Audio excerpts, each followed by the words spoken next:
But are you saying now that we've developed Burton, and that's been given the absolute go-ahead now to be completed, at one stage the funding was a bit dubious, but it's now there. Are you saying then that because we've got that in 20 years' time, we'll have a production line of players like Spain have got now? No. Because, I mean, the Spain team in 4 years' time, we already know who they are and where they are. So what's the point of having Burton if it's not going to produce the sort of system that Spain have got? No, it's nothing to do with... the facilities will help, right? But it's the coaches. It's how good the coaches are. Yeah, but that's supposed to breed not just a new generation of players, a new generation of coaches to go there and do again, we have to change our ethos. We have to change our ethos from the younger players. Yep. They've got to be brave enough to say it isn't all about pace and power. Yep. It's about letting the younger players develop. It's not all about winning at all costs at that young age. If you go to Holland and Spain, they have a festival of football weekends. It's all about expressing yourself. They play 3-4-side. Yeah. What's the point of building Burton at 30-odd million quid if it's not going to produce us you know... No, but as I'm saying, the facilities itself... A Dutch or a Spanish situation? No, but it is the coach. You can have... What happens is there's a lot of coaches who have there... Well, where are these coaches going to come from? They have to come from encouraging ex-players to stay in the game, right? And it's the philosophy that comes from... In Holland and Spain, Johan Cruyff... You could have said that about Spain 30 years ago. Where are these coaches? It was his philosophy. He said, this is the way at Barcelona we are going to play. And then the Spanish Federation themselves took that philosophy, which he's taken from Holland, to Spain. So then you can teach the coaches and change the ethos of the way that you want them. So what man's thinking has revolutionised Spain, and that is the importation of a Dutch genius. The Dutch total football. He took from obviously Holland in the 1970s over to Spain and said, and Barcelona bought into his ethos. This is the way they call it tiki-taka, didn't they? The little pass and give and go. Well, it's total football. And they said, and they were brave enough to say, if you look at Barcelona before their dominance now, they were not poor, but they were an average side. And he said, this is a 20-year project. OK, let's get up to the Skype wall, please. Another England fan who's phoned in. Sam, I think he's a Sunderland fan. He's with us now. Sam, good evening to you, pal. Good evening to yourself. Yeah, Sam, thank you very much indeed for joining us. Sam, give us your verdict on that one. Some could say, well, that was a really close call. You know, 2-0 down, got back to 2-2, lost out to a deflected goal from a bit of genius by Arjen Robben. So did England do OK tonight? Well, it's the start of a new thing, really. I think it's good to see like a young team playing. I think that's the main thing. And something different, you know, it's better to see about the Lampards and all that. So it gives us something different, and I think it's something for the future, definitely. So we can build on from it. I think I'll build on from that. So what positives did you take out of it, Sam, then from the game? I think the positives were that we didn't get like completely outplayed. We didn't like completely lose it, and I think it was good that we got back into the game. You know, albeit we did lose it in the end, but we got back in it, and that was a good fighting spirit, I think, which we should be taking forward.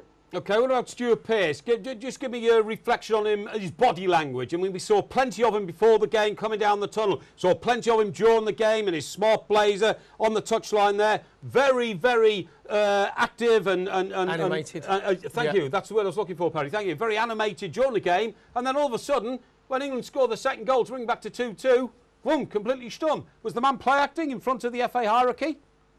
I think it's always good to see a manager giving him, you know, on the sidelines, giving, you know, the encouragement. But I think at the end of the day, you know, he might feel a bit disappointed because I think he might feel that the players could have done better throughout the game.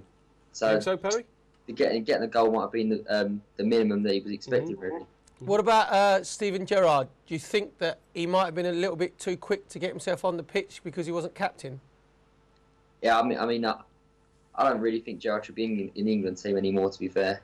I think I'm one of these people who doesn't just get rid of all the old players, and they've had their chance. They've mucked it up and let the new players come through. You know, so I don't think he should be in the England team to start with. So you think the country as a whole, if they swept all the older players out and went with the younger players, that the fans and the press would go with if England lost a few games and they didn't do very well in the U2012, but they could see a longer project, that the fans would get behind them more?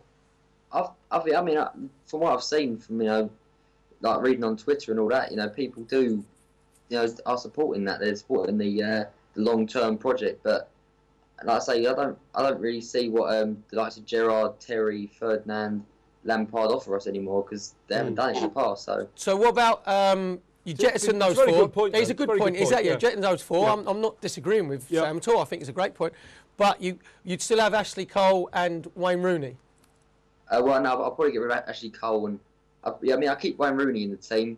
but I'd get rid of Ashley Cole, and I'd give Leighton Baines a chance because I think he can do just as good a job, you know, if he gets a run in the team. So what you're saying is you're fed up of the older players who've had their chance, they've underperformed, there's big egos in there. The golden generation. Exactly, the golden generation. The team doesn't gel. There were splits in the camp in 2010 with the North and the South.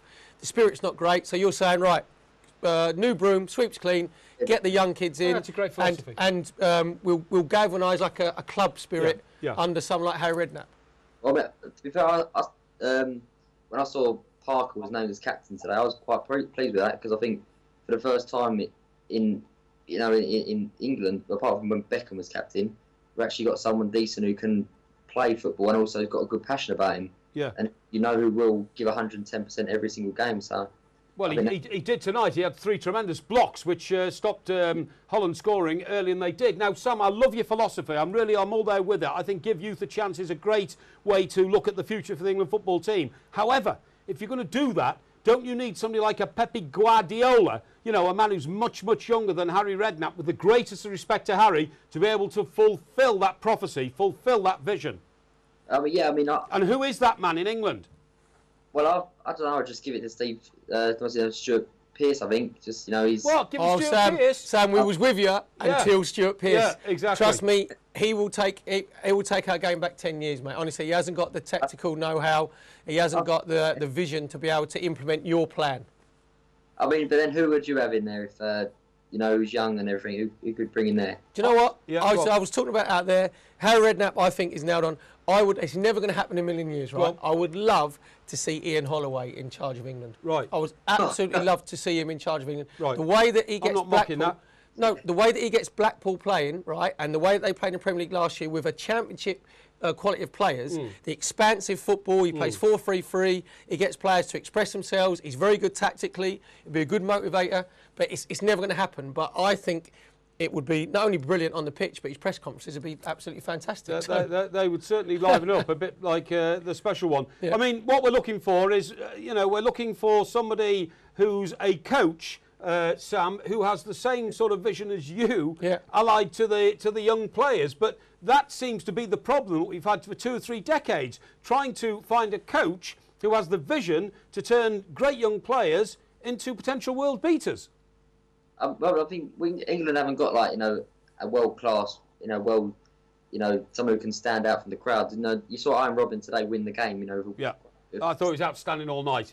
Yeah, so we haven't got anyone like that in our team. So yeah, we've got to be collective and just play with passion and a lot of pride. And I mean, obviously, I wouldn't want this to happen. But if Martin O'Neill was the England manager, I think he could take us to another level. But I don't think I wouldn't object to Martin O'Neill necessarily. It's another great because Sam, I'm not being funny. You should be on the FA board. Yeah, get on the FA board, Sam. Get on the FA board.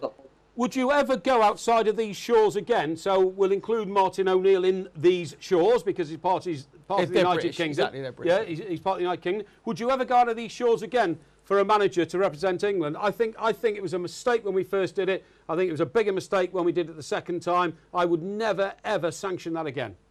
I mean, who was our first foreign manager that we brought in? Sven Goran Eriksson. No, that wasn't long ago, was it? No. I mean, there's not really any top England managers out there, are there? I mean, there must be. They've got to be boys out there who could do the job. Ian Holloway's not a bad shout. What about the other young English managers? What about the Charlton manager?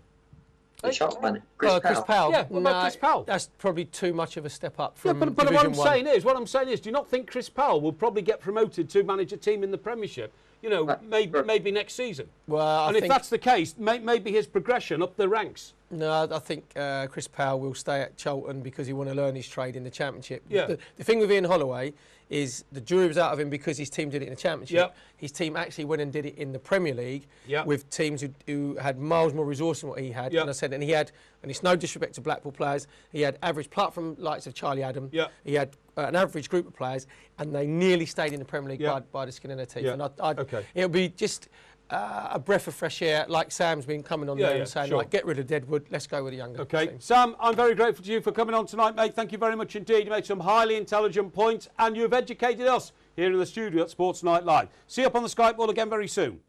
Thanks a lot. Okay, cheers, mate, Sam. thanks very much indeed. Stay ahead of the game with Sports Tonight Live. Don't miss a thing. Subscribe to our YouTube channel.